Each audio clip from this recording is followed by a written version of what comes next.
Steam locomotives were some of the most powerful machines ever built. They pulled trains that fueled our imagination. They represented vision, collaboration, ingenuity, customer service, and extraordinary human achievement. But in order to get to their destination, it took someone guiding them through a series of switches in order to get to the main line. Just like leaders today, it takes someone directing them down the right path in order to get to their destination. Welcome to Mainline Executive Coaching ACT, which stands for and Cultural Transformation, hosted by Master Certified Intelligent Leadership Executive Coaches Michael Bailey and Rich Barron, with over 50 years of successful cultural transformation and quantum leadership development between them. Brought to you by Intelligent Leadership Executive Coaching, the world's foremost authority on cultural transformation and intelligent leadership development. Once again, thanks for joining us and enjoy today's show. Well, here we go. We've got another one here for you folks. Thanks for joining us. We are Mainline Executive Coaching ACT Action. That's what we're about. Action, leadership, cultural transformation, and action. And we're going to continue what we've started earlier this week with this series of, what's going on with leaders and why are they failing and what's going on about that and what can they do about it. This is going to be our wrap up on it. And we'll be talking about some very specific things that you could do. I'm here with my partner, Rich Barron. Hello. Good to have you here, Rich, and I'm Michael Bailey, and let's dig right into it. And anything you want to say before we actually get into the PowerPoint presentation? No, this is yes, I do. Not no, but yes. Yes, yes, I do have something to say. This has been a really interesting series on this respect, and there has been so much in the news recently about toxic cultures. Yeah. And one of the primary reasons behind this is this lack of respect is a real big cause for this toxic culture issue. And in a lot of ways, the Great Resignation and what is being called another one calling the Great Recoil. Now, these are issues that we talked about, and we're going to unpack even other issues going beyond this. But again, 1.4 million employee reviews. And I know you got a slide on that. Yeah. From multiple sources, and the number one reason was respect. 18 times a bigger indicator of toxic culture and poor leadership. 18 times. That's mind-blowing than the average discussion about things. Yeah. 18 times. Phenomenal. All right. Which goes back to just treating people well. We just kind of lose that sometimes. Well, let's get into this. All right. Let's do it. All right. You can see that slideshow. I'm going to start right from the beginning here. And I think we are. Are we ready? Okay, here we go. So, why leaders fail? Number one, part 3, why leaders and managers must give respect and how. That's what we've been looking at here. And again, as you were referring to, Rich, this is based on findings MIT, SMR, Glassdoor Culture, 1.4 million employee reviews. Now, we've been looking at the data here. What we're coming up with in terms of how do you approach this? How do you solve this? This is additional research that we've done that we're bringing to this discussion. So they've come up with the numbers and the research of the surveys, and this is how we're starting to address this whole matter here. So let's start here. Reasons you must change and improve. This is an integral discussion, and we talked about this a little bit before, and that's this notion of leaders. There is something, because you are a leader, you are in a leadership position, that you must know, you must recognize. So this is no small deal, it's a huge deal. Great leaders do certain kinds of things, and they do them regularly, consistently. They do them out of either their own natural nature or second nature, because they've just learned how to do these things. And so this idea of change and improvement, it is part of your integrity. It is part of who it is that you are. You do it for yourself. You do it for your family. You do it for your friends. And you Yes, also do it, because this is who you are, which then leads to the people that you lead. Again, leadership is a gift, it is an opportunity, and it is a privilege. And part of what it is that you're doing as a leader to really show your gratitude, to exemplify your understanding of the opportunity and of the gift, is that you are working on yourself to improve who you are as a person, as also as a leader. This is something that great leaders do. They feel this obligation to be their best. So what are your insights about that, Rich? integrity really is about trust, and we talk a lot about hope. Employees hope that they're going to have a great work environment, or they hope things are going to change, or they hope the leaders are going to listen to them. And hope in its purest form is trust. So all about this integrity and making sure that you're doing things the way you say you're going to do it. Right. And you stick to your guns, and they trust you for who you are. Now, I'll tell you what, the second that changes, or you do something differently than what you've promised without communicating that, which is a key part of this, you've lost a lot of your street cred, and it goes fast. In fact, regardless of the people who are leading those different departments, and this is a message for the C-suite. This is a message for the executive VPs out there. 94% of those people will blame you for the issues that whoever, all their leaders have done in that organization. It's going to come back to you. And that's one thing that you need to make sure that as you're building this culture, remember it's top down. Your integrity needs to start at the top and become part of that organizational culture. Absolutely. And that then leads to the second point, that the people you lead, you're becoming your best, you're developing your best skills, your best management skills, your best people skills, your best strategic planning and critical thinking skills. You're doing that as well as your character, what you're talking about, the integrity issue, the trust issue. You're doing that for the people that you lead, which comes back to an interesting thing about that we talked about earlier, that you have as a leader a certain kind of affection, a certain kind of a protection feeling about the people that you're leading. There's a certain sense of connection that you have, that you want to help them out. You want to take care of them, not like a nanny, not like that kind of stuff. That's crazy. But they're giving their time, their best, their efforts, and you have this kind of, you're working. I want to make sure that you're okay. There's that that part of that whole thing that's about here. So that then leads, obviously, then next to the organization. The organization. Why would a leader, briefly want to become his or her best self for the sake of the organization? Well, again, this is a top-down issue, but why would you? Because in a lot of ways, this is how the organization will go. As you go as a leader, the organization will follow. If you're lackadaisical, if you fail to change, if you fail to communicate, the organization is going to go along with that. And that comes with that also is going to impact the next bullet points that we're going to talk about here in just a moment. But the organization is absolutely imperative, because that's everybody as a whole. That's the group as a whole. That's the vision of the company, the mission of the company. What's the purpose of the organization? It's to I'm sure someone didn't just start this organization with a dollar sign in mind. There was a product involved. There was a wanting to help people involved. There was something else involved that started that organization. What was that? What was that? And being able to respect those initial reasons why you're in business. Right. And even if you're not at that C level, maybe you're at a director level, maybe you're at a senior project leader, senior director, maybe somewhere in the middle management, maybe even there, that still applies to you.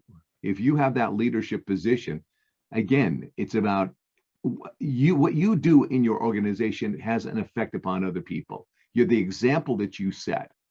people that are outstanding in their performance, other people notice, what is that person doing? What's that guy doing? What's that gal doing? What is it they're doing? They're doing something different, and their team works in a different manner. There's a different kind of synergy, a different kind of respect, a Yes. different kind of enthusiasm that leader brings to their team that then is brought back to the leader, through the individuals that are on that team. It's a reciprocal relationship that really feeds on itself in very positive ways, or it feeds on itself in negative ways, which becomes, this toxicity that everybody talks about. How about your clients, customers, vendors, et cetera? Why would you be doing that for them? Oh, this is huge, because it's the way you treat your people, the way that the culture of the organization is about respect and honor and doing the right thing all the time is going to directly impact your client relationships, your customer relationships, your vendor relationships, and retention for all three of those. Because it's the people in your organization that are in direct contact every day with your clients, your customers, your vendors. That are gonna really determine your retention rates and growth rates and how you are perceived in the market. Yeah. You're not the one, the CEO is not the one who's talking to these people every day. The CMO is not the one talking to these people every day. The chief operating officer, the executive vice presidents, they're not the ones talking to these people every day. It's your people that work in your various departments that are. And how are you treating them? Give character. Yeah. It's because and this is not always true, but the way you are, in one thing will have a tendency to be the way you are in pretty much everything. Not always. There are those people that are kind of sneaky and kind of duplicitous. They're one way this way and then another way that way. But generally speaking, just to be sane and healthy, if you're good and kind and encouraging to other people and, believe in them, you'll do it. You'll carry it over because it's part of who it is that you are. Yeah. But this last one, the legacy of the organization, Yeah. you were talking about that earlier about, what was the original intent, mission, and vision of the company? Why is that important to carry that on, that you are part of carrying on that legacy? The legacy of the organization isn't just, it's not just about the organization.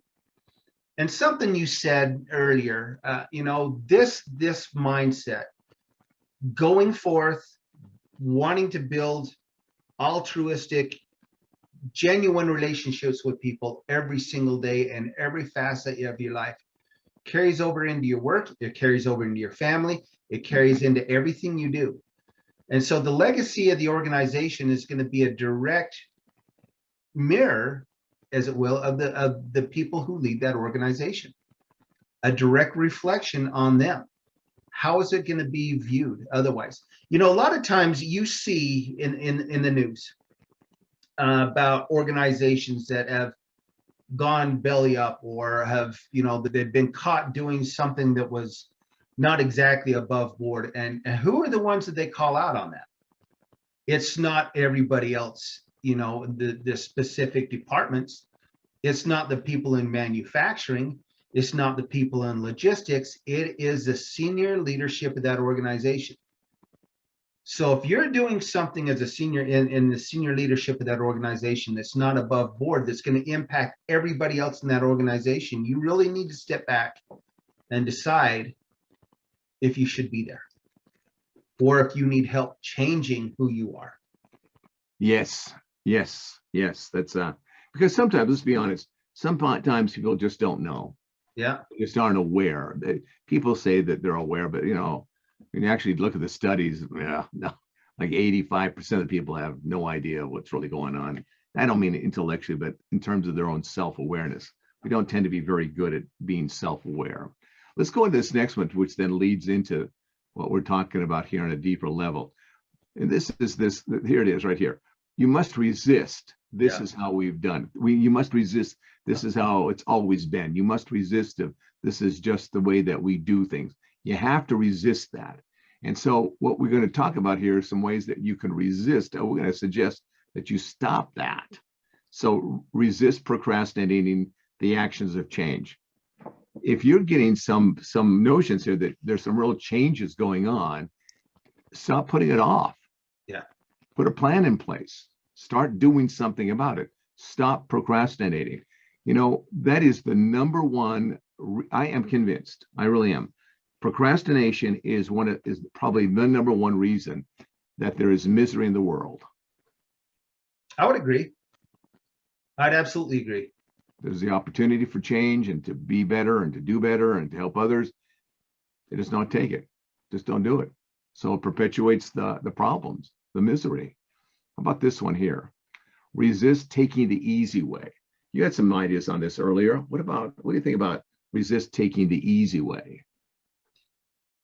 You know, that's not always the best way. Here's the thing. Okay. Well, we've talked about this, I don't know how many times. 75% of the organizations out there fail. They flat out fail because they can't change. They don't understand the difficulties of change and using the people around them to help incorporate that.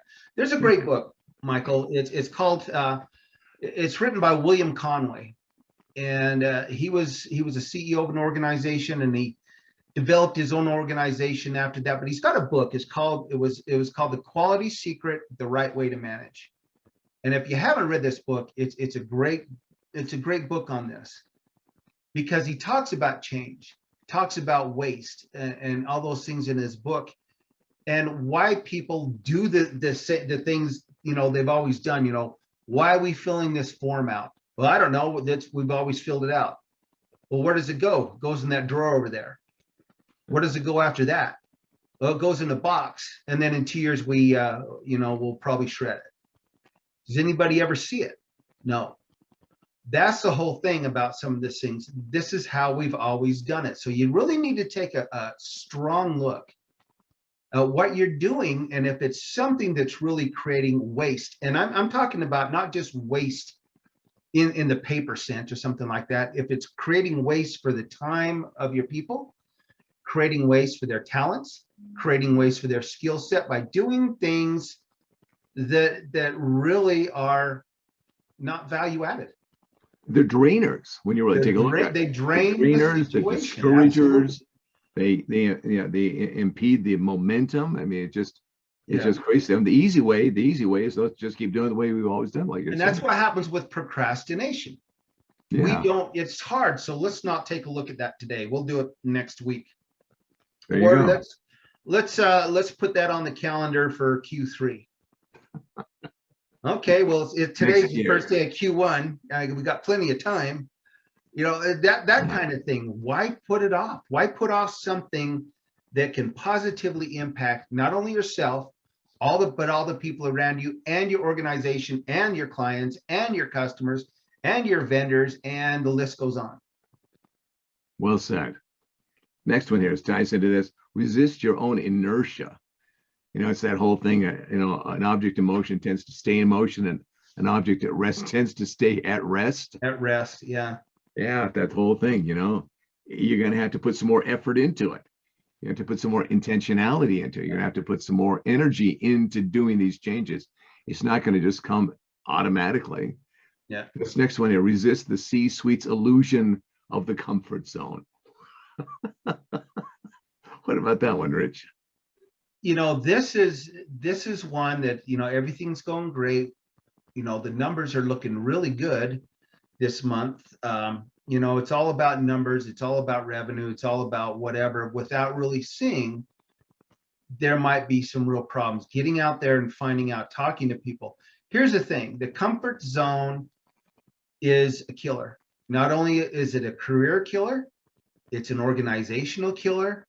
It's a client-customer relationship killer. Name it. If you're sitting in your comfort zone, you know, listening with the headphones on, listening to, you know, whatever it may be you're listening to, or not, or thinking about the next golf game, or, you know, whatever, or the next car you're going to buy or something like that, because you're a leader and you're got your name on the corner office. And I'm going down the wrong path here a little bit, but that comfort zone is going to kill not only your personal career, but it's going to kill the career of others around you, and it's going to kill your organization. Yeah. Get out of that comfort zone and make the changes that you need to. Listen to the people around you. You know, David Burnell said something the other day in one of our episodes, Michael. He said, give people the tools, give them the training, and then get out of their way. Let them help you change this. Let them, and pay attention to what they're doing. Listen to them and allow them the room to stretch their legs. Yeah, absolutely. Comfort zone is like drinking from the poison well. At the moment, it seems like it's refreshing, but in the end, as you're saying, it'll kill you. Poison well. That's what it is. Yep. Let's go to this next one. Well said. Resist your own fears, doubts, and excuses. I think this is probably one of the big ones. I really do. Yeah, absolutely. What are your thoughts here? Fear is a reaction. Courage is a decision. When you have fears, then those things creep into your mind about the doubts. You know, well, you know, I shouldn't do this, I shouldn't do that, because it might do this. Okay, yeah, it might, but you're not going to know until you get going down that path. And once you're going down that path, you can change that. You know, you might be able to change that, but one thing's for certain. One thing is for certain, and here's the deal. Make a decision, get as much information as you need to make that decision, and make it and get on the path. Because the more you're afraid to move, the more you're afraid to make that decision, the more you're afraid to pivot or communicate, the more time goes by, and you can't get that time back. Not only that, you keep can't get it reinforcing the back. procrastination. Yeah, You keep can't get it back. practicing procrastination. Yeah. Excuses, let's not do this today. Again, I think we'd be better suited to table this until, sometime in the future. Well, that time in the future, you may have missed your opportunity, your window of opportunity. Again, this all comes back to fear. Yeah. Fear is a reaction. Courage is a decision. Good. So leaders, whatever level of the organization you're at, or even emerging or aspiring leaders, why would you do these things? Why would you put yourself outside the comfort zone, put yourself in situations that are uncomfortable, that are hard, that are difficult, that really challenge you? Why would you do these things? Well, that's what leaders do. That's exactly right. That's what they do. Every day. Right. Every day, and not just at the workplace. Leadership development will impact every aspect of your life. At home, it'll improve your home life. It'll improve your work life. It'll improve your career. It'll improve those things of those people around you. It will help you see things in a different light that you truly won't get until you go through that leadership development journey. That's right. How you exercise, how you organize your day, how you prepare for the day, how you sit down with somebody in a meeting, how you go into a meeting, how you plan, how you go and you walk through your offices, or you walk through your manufacturing plant, wherever it is you are. All these things add up to this whole thing of becoming a leader. It's what you do in every day and throughout every day. So let's give them some points here, areas of action and focus here. You're going to notice something. We're going to look at this strategically, and then we're going to look at this tactically. And notice the difference between strategic and tactical. All right? Yep. Become a relator, become a listener, become a responder, become a supporter and advocate, become a collaborator, become the leader your people need and want. Notice here where it starts. You, the leader, must decide. Yeah. It's a decision. It's not a reaction. It's a decision. It starts with vulnerability. It starts with humility. It starts with all those things. Step one. Courage. It starts with courage.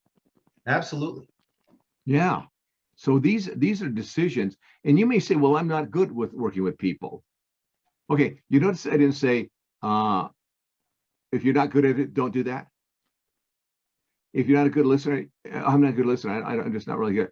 You know, I didn't say, well, if you're not a good listener, you can cross that one off. If you're not very good at responding, the emails or just talking to people, you're not good at that. Because you're not good at that, you're special. As John would say, you're so special. Special. You don't have to respond because you're special. Right. You know, none of those excuses cut it here, man. They don't cut it. It says if you're not that, or you are that somewhat, become that, become more of that, more of a supporter, more of an advocate, more of a collaborator. Become it's a decision. And I'm telling you, that's sometimes why coaching is so important, because sometimes we put these impediments in our way. We don't even realize what we're doing. We think that they're real. They think that they're actually like, this is the real thing going on here. And so what coaches start doing is they start moving you around so that you start seeing, no, you're not kidding anybody. You're only kidding yourself. Yeah. When you say, well, I'm not that. Well, maybe not, but maybe there's more there to help you out. Maybe you have a hidden strength you don't even know about. That is exactly right. And that's what our surveys do. Yep. They help you start seeing what's going on here. So this is the become. This is where it starts. This is strategic. Yeah. And you go over here, the tactical. What does that actually look like? Meet with your people, company-wide, divisions, teams, and individuals. Meet with them. Now you're putting yourself in that position to be a relator, a listener, a responder, all these things. Why would that be important to actually go out and meet and talk with these folks? It's part of empathy. It really is. We're going through this together. We're going through this together. We're going through this change together. We're going through this new product rollout together. We're going through this buyout together, whatever it may be, but we're doing it together. The trick of that is don't stay there. Be empathetic, but have an action plan to get everybody going. And that's part of meeting with your people. What are we doing? What can we do as a whole to invest everybody's talents and time into what we need to get done? Yeah, sometimes people get stuck at that empathy point. And what they don't understand is that if you develop the empathy, that leads eventually to a higher level of synergy. Synergy and empathy are, they're connected. When you really look at that, you've got to have both ends of that continuum in your communication and your relationship building. That, yeah, that's tough, that's hard, and here's what we're going to do. Let's take it on. How are we going to work together? And all of a sudden, bam, you're in synergy. Yep. They all connect. They all work. Let's go to the next one here. This is one that's a big one for you too. Keep everyone informed. Yes. Communication. It rolls sideways. It rolls up. It rolls down. Everybody in the organization needs to be kept informed. And here's another thing. Sometimes we make mistakes in our communication. That happens. It's going to happen. The best way to do that is to immediately admit, sorry, that was a miscommunication. Own it. Own your mistake. Own it. Don't do this. Don't blame somebody else for your miscommunication. Own that communication. Yeah, and then from there you can go on to fix it, take care of it, change it, apologize. Yeah, mistakes like that we're all humans. We're all flawed. We're going to make those mistakes. Yeah, and unless you're in an organization that is treacherous, and I mean that, there are some organizations that are treacherous. They look for people's weaknesses. They look for people to make mistakes. They look for any little in that they can turn against an individual. If that's an organization you're working in, you need to get out of it, because that's a organization of treachery. That's high level toxicity when you take a look at that. Yes. This one, engage every day. Engage not only yourself, but I think the first place to start is yourself. Engage yourself. Yeah. And ask yourself, why do you get up in the morning? What's your driving force? Why? What's going to get you up to go out and get dressed and get in that car and drive however many miles to that office and face, the day? What's it going to take? Or, even getting on your computer at home, whatever that may be. Why are you doing that? Engage yourself first. Yeah. Stop getting ready to get ready so that one of these days, doggone it, I'm going to actually get ready and get ready. Yeah. Just, learn how to engage quickly. What are your routines? What are the ways that you deal with yourself to get you so that you're quickly engaged and ready to go out there and start engaging everybody else and inviting them in turn to engage with you? That's exactly right. Yeah. How about this one? This is going to be a tough one here. Yeah. Don't be Don't defensive. defend. Yeah. Take it in and reflect. That's a hard one for a lot of leaders. Oh yeah, in it leadership is. positions. They're not very good at reflecting. They're often good at reacting, but reflecting is a whole different deal. So Yeah. why would somebody has something that's difficult for us to hear, that's offending us or making us look bad or calling us out? Why would, because the tendency is to defend. Just watch. I had a conversation the other day with somebody. It just went to kind of defense. Said, I'm not doing that. I'm not talking about that. I just hear me, hear what it is I am saying. Yeah. Take it in. Let's think this thing through. Those are not only words of encouragement and direction. You know what they are? Those are skills. And most people have got to learn those skills in order to be an effective leader. What are your thoughts? Oh, absolutely. I want to, these skills. So how do you learn these skills? Let's talk about that for just a minute. How do you become a relator? How do you become a better listener or a better responder? One thing we say, with ILEC, and it's true with anything, is prescription before diagnosis is malpractice. How do you become these things? Where do we start? We start with that inner core, really defining what your beliefs are, what your feelings are, and how they impact these things on the outer core, which is communication, response, being supportive, being a team leader, being a collaborator.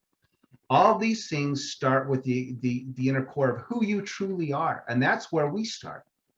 That's where we start with our assessments to really determine where your initial leadership skills lie. Now, here's a problem, is a lot of times people think I can become a better listener if I attend this seminar. Well, that's great because, seminars are awesome. I'm not going to down those at all.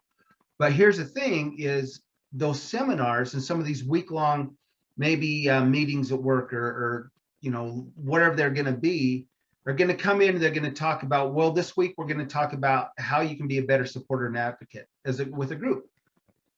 Well, that's great. But at the end, do you really understand how you personally can get to that point? Because everybody's different. Everybody gets to that point differently. Yeah. That's where we start. That's where we start to help you individually find that path to get there. It's not just about reading a book, which is things that we suggest. It's not just about attending a seminar, which is things we suggest. It's about starting at a certain point individually and then branching out from there. That's right. It's finding that starting point and then building on that, building on the strengths and then addressing the other areas of need. And it's a methodical thing. It's methodical and it's very custom. This is not a cookie cutter thing that we do. It is very custom. It has to, the work we do has to be very customized to the individual. And that's why it's so powerful, because it's so customized, it's so personal, it's so absolutely applicable, immediately applicable to you, what's going on with you. And that's that whole catalyst of change really starts to take place. The final point here is this one: keep the conversation going. That's the point. Keep it going. It's not a one-time deal like you're talking about. It's not just a seminar. It's just not a once in a while thing that we come around to visit. It's the ongoing thing of we do. This is how we do it. This is what we do every day. This is how we do all these things, and we show up. What about this? Because this is hard. You can do it for like one or two times or three times, but once you start getting to the fourth and fifth time of doing this, I mean, all of a sudden, again, you're bouncing around in that comfort zone and everything's screaming at you. You don't have time for this. This is too hard. This is too difficult. You do have all the noise starts happening, right? You know where the time comes from is it becomes part of your culture. It becomes part of who you are as an organization, that keeping that conversation going. That's important. It's, we see a lot of this. The New Year's resolutions happen with organizations too. Then Q1 comes around to new fiscal year, regardless of the time of year it starts, a new fiscal year. Man, we're going to hit this next year going. We got this. We got all these plans. And then by the end of Q1, going into Q2, it's like, well, what happened to that initiative? We know Well, an it got organization. difficult. We Yeah. know an organization that exactly worked that way, and they got lucky for a number of years, but they were always coming up with a Q1 strategic plan for the year. And by the time they hit Q2, they'd thrown it out. They're doing something else, and their luck ran out. Atlanta, and they were blaming others. They were doing the old "I blame you" salute for the lack of follow through on that initiative. They Lack of never, integrity. they never owned it. That's right. Never owned it. No integrity. They now they're paying the price. Don't pay the price, folks. Yeah. Don't pay it, leaders. Get on it. Get on it now. Get with it. Learn what you need to do. Get some help. Nobody does it alone. That's the key thing to get it. I mean, nobody does it alone. Everyone needs help. And the sooner you recognize that and you get the kind of help that you specifically customize, personalize to you, Yeah. you'll be amazed at how fast things start turning around. That's what we do here. I think it's important to note this company was a $400 million company. Yeah, it was. With facilities across the United States. And now, No. swan song. Yeah. Now they're scratching their head, figuring out That's what the sad. heck happened. It's So. sad. Yeah. So, what's the point of bad examples? Have you heard this one? We know what the good point of good examples are, but what's the point of bad examples? Do you know? No. What is that? To show bad examples. To show that? Okay. It's one of those hidden questions, hidden answers. It's a tough one. Trick answers. Yeah. All right. So let's sign off on this one. This is appreciate you folks being here and being part of it. We've got a call out or a Yes, shout out rather to somebody. Who is it we wanted to give this shout out to? This is, and I'm going to let you tell us where they're at, but this is for the London Business School. The London Business School. Is it e-business or business school? Just London Business School. Okay, London Business School, and they are in Royal Kensington and Chelsea. That's where they are. I went Yes. took a look at them on the map and some of the great places, some of the great restaurants they have, some of the great sites. It's just east of London. Yeah. And thank you for watching. Thank you for being part of our group here. We'd love to hear from you. We'd love to hear, talk to some of you folks out there at the business school. That'd be tremendous. So don't be shy. Show up. Send us go over to our website. Send us an email. Yep. Let's talk. Yep. All right. Executive Leaders Act, ILEC.com. My email address is rbarron@intelligentleadershipec.com. Michael's is mbailey@intelligentleadershipec.com. Send us a message. Look for us on LinkedIn. Let's talk. Let's connect. We've got a lot of things to show you. We've got a lot of things that we can get you started on that path, but it all starts with that initial conversation. Let's just talk. Let's build rapport. Absolutely. Yeah. All right, folks. All the best to you. Have a great weekend. All right. Take care. Be safe. We'll see you next time.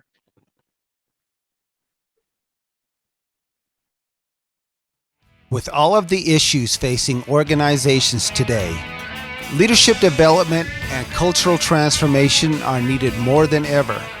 Go to our website, Executive Leaders Act, ILEC.com. Book some time with us. Let's sit down and talk and get you on the path to success.